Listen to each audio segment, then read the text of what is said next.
Sino po pinakadakila sa kaharian ng langit? Dalawang bagay o pinakadakila at saka yung kaharian sa langit. Kasi iba yung pagtingin ng tao sa daigdig na ito kapag ang pinag-usapan natin ay pagiging dakila. Very revolutionary yung ipinahayag ni Jesus. Hindi lamang kahit noong 2,000 taon lang nakalipas, ngunit hanggang ngayon sa kasalukuyan.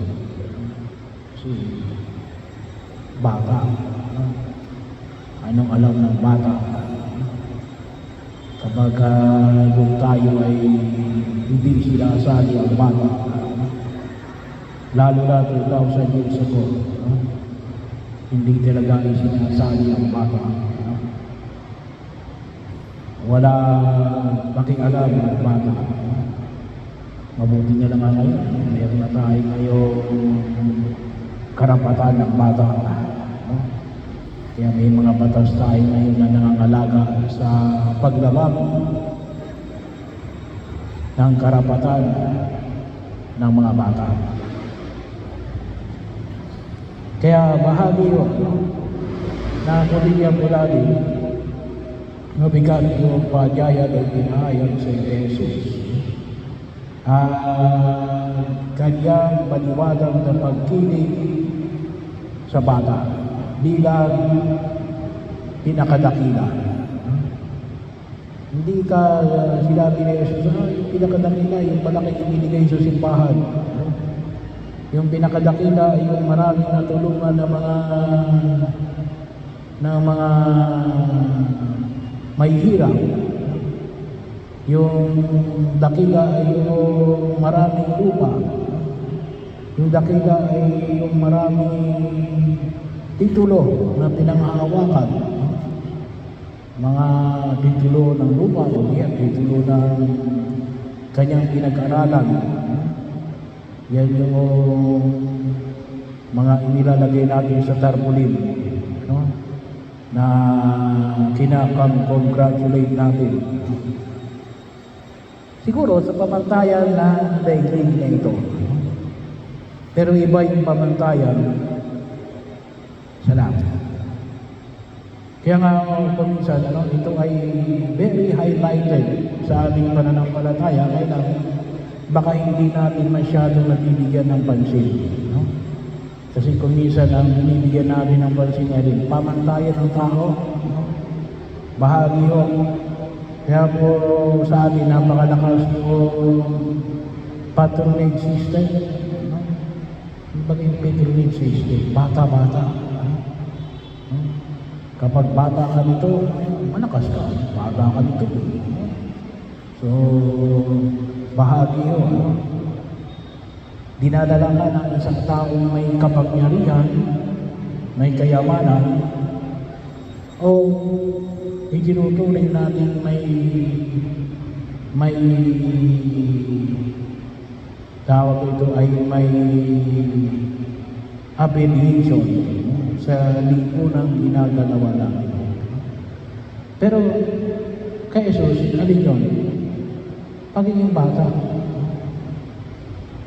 Kung tutusin nito, ituloy mo ang pamantayan ng Ebanghelyo, yung unang bahagi ng ating Ebanghelyo, yung unang paragraph ng ating Ebanghelyo. Ay alin? Yun din yung ginagamit nating Ebanghelyo sa binyag. No? At ano yung ipinapain sa binyag? Kaya mga tayo, bahagi yun. Kapag ka pinapakilala natin, binibinyagan natin ng bata. Hindi sinasabi, ba't binibinyagan yung bata? Bata pala kaya. Eh, yun lang ang requirement no? Sa pagtanggap ng paghahari ng Diyos. Ang pagiging bata. Hindi ginawang requirement ng Diyos natin kinakailangan mo makasunod. Paano yung pananampalataya ng bata? The very fact na ikaw ay bata, sigurado na kung saan ay ikaw ay may pananampalataya. Kasi bahagi nga ang kalooban ng tulad mo sa bata na dapat ay makuha ng isang may pananampalataya. Ano ba yung kalooban ng tulad mo sa bata? Ay yung buong pagtitiwala na hindi ka papabayaan ng Diyos kahit anong mangyari, na alam mo na alin na nandun ka higit na nagtitiwala. At yung pagliligtas ng Diyos, kaya nga sabi na natin, kalimitan binibigyan ko ng liit, yung isang mga prinsipyo ng pananampalataya natin ni alin, the primacy of grace. Bakit mo natanggap yan? Gawa ni Jesus, pinagkaloob sa akin ni Jesus. Hindi yung, ba't mo tinanggap yan? Gawa ko, magaling ako, mayaman ako. Ang naging pamantayan ni alin? Ako. Hindi ang Diyos.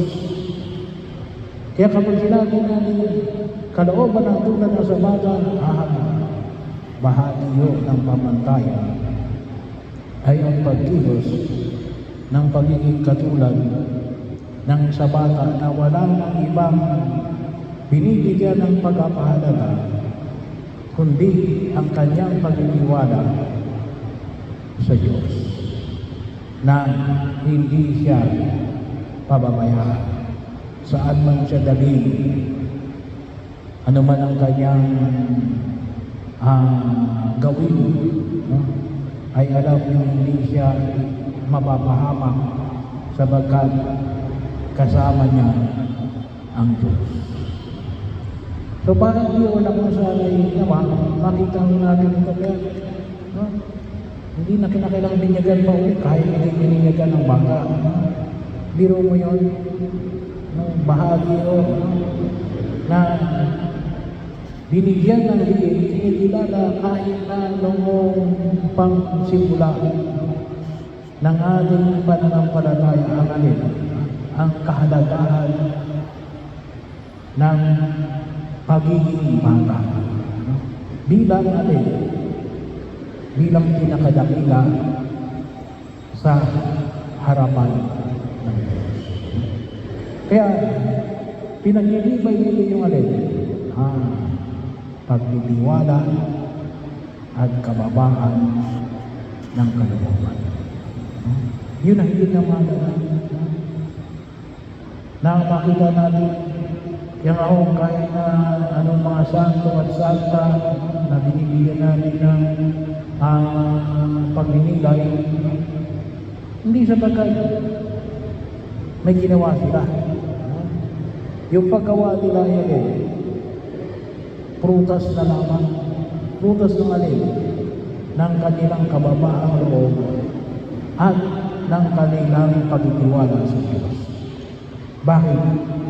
Kasi ang kanilang pagkilos ay isang pagkilos na alin, ibinibigay nila sa Diyos. Ay hindi nila nagawa yung kabal sapagkat sila yun, hindi. Ginawa nila yun, nagawa nila yun sapagkat dumalong sa kanila.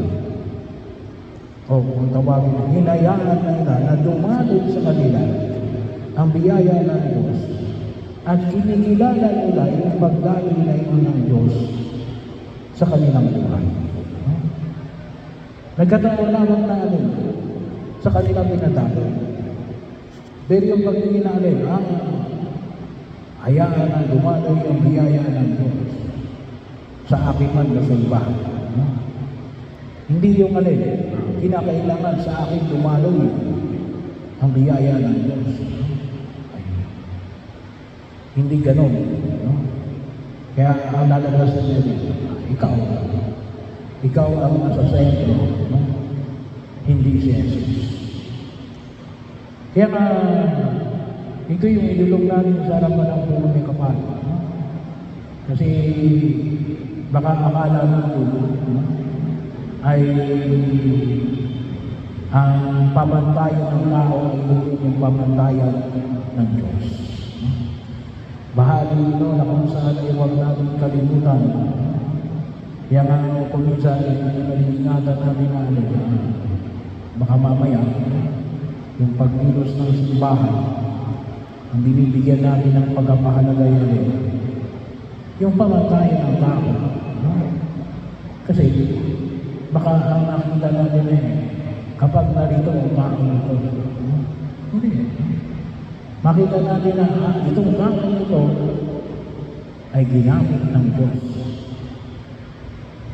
At tayo magpasalamat sapagkat yung tao nito ay inayaan ng gamitin sa Diyos.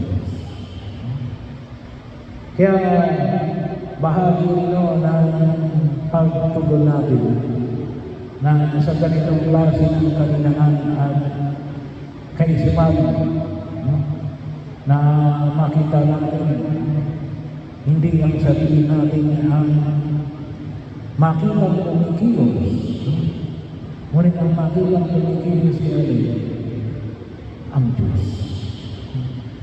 Kasi bakit? Kasi kahit na sa kaisipan ng pagkatulad ng sa isang bata, talagang magkakaliwanag na sa gila ng kanyang kaabahan ay ginamit siya ng may kapal. At yun yung ipanalangin natin sa banal na pagdiriwang na ito. At ibigin natin ang biyaya at patuloy na pagkilos ng Diyos na kumikilala sa pagiging katulad ng mga bata. Ang naway ipanalangin natin, ang naway tayo makatulad kay Jesus, mababa at meek ang kalooban ng katulad ng sa bata.